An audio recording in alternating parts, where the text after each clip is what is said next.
Nice. What's going on, everybody? Welcome back to the channel. And yeah, still playing the AVP. Since I got that power supply fixed, I've been absolutely loving the fact that I can just walk up to this thing, hit the button, and play without any issues. And this cabinet is absolutely perfect.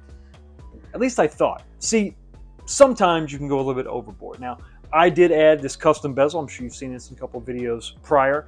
And I thought that this was a great addition because this was kind of plain and black and boring. And it definitely looks like the the big blues that have the Street Fighter cabs in it. They have this really cool bezel, matches the graphite here, and it looks really good. And this does look good. But then it kind of created a different problem.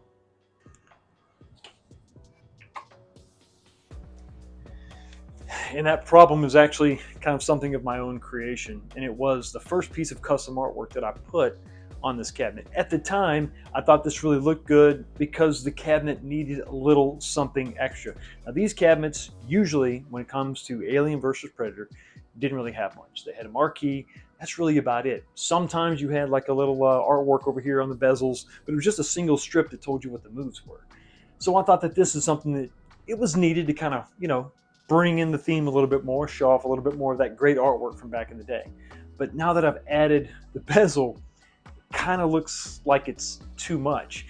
And there's something that I think I took away from the original look of the original cabinets from back in the day. Remember, they really didn't have any artwork on the side. The only one that had any specific game artwork were the big blues that had the Street Fighter 2s in it, the Championship Edition.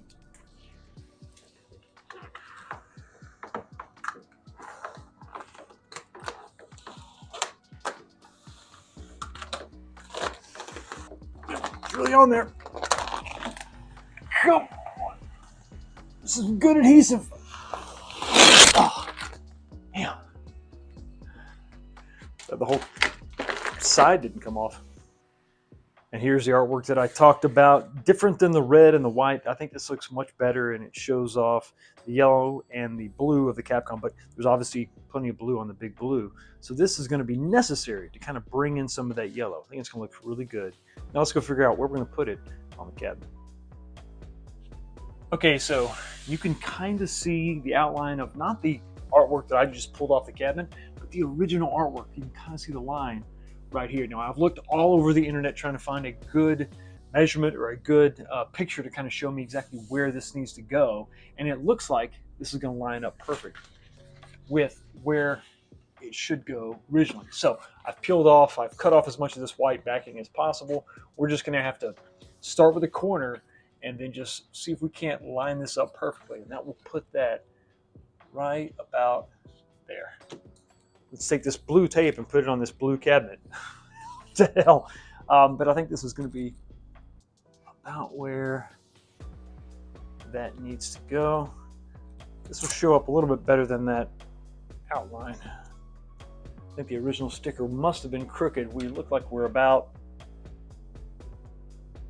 15 3/4 and right at 16. So let's go ahead and it's actually maybe 16 1/8. We're going to go with, let's go to this part of the cabinet. We're just going to go up to, let's go to 16. Okay, we'll do 16. Flat part of the cabinet, 16. Beautiful. All right, so 16 inches down.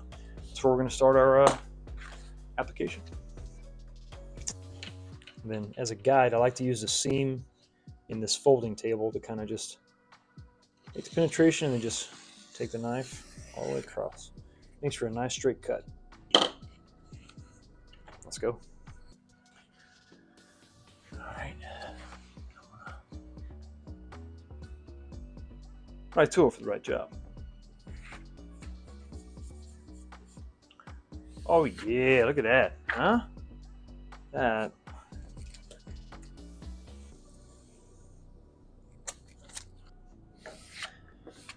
That looks great, and honestly, probably the way it should have been from the very beginning. It just feels right. It looks better, and it is more arcade correct. But at the time, I was really excited. It's a cabinet that I've been wanting forever. You know, you get all crazy, you start cleaning everything up, and then you slap a sticker on the side. And I think that it definitely needed a little bit more, but the bezel to me is much more appropriate for this type of cabinet. Because remember, back in the day, these were Capcom cabs made by Dynamo for all the Capcom games. So there wasn't really any branding on the side with the exception of Street Fighter 2. Of course, Street Fighter 2 gets all the love. So if you ever find yourself in the middle of a project or maybe at the end of a project, and maybe you think you're done with a project, but something is just kind of sticking out, something's kind of bothering you, don't be too proud. Don't be ashamed to say, you know what, maybe that was a bit too much, and then go back and fix that mistake. Because at the end of the day, it's up to you to make this thing what you want. And if something isn't sitting quite right with you, well, then you're also the only one that can fix it. Anyway, let me know what you think about the new look of the arcade. Is this the way that it should have been from the very beginning, or did I make a mistake in your mind and I should have left the poster on the side? You can never please everybody. Thank you so much for stopping by, checking out the channel. Y'all have a blessed day, and I'll see all of you right back here next time. Now I got to do the other side.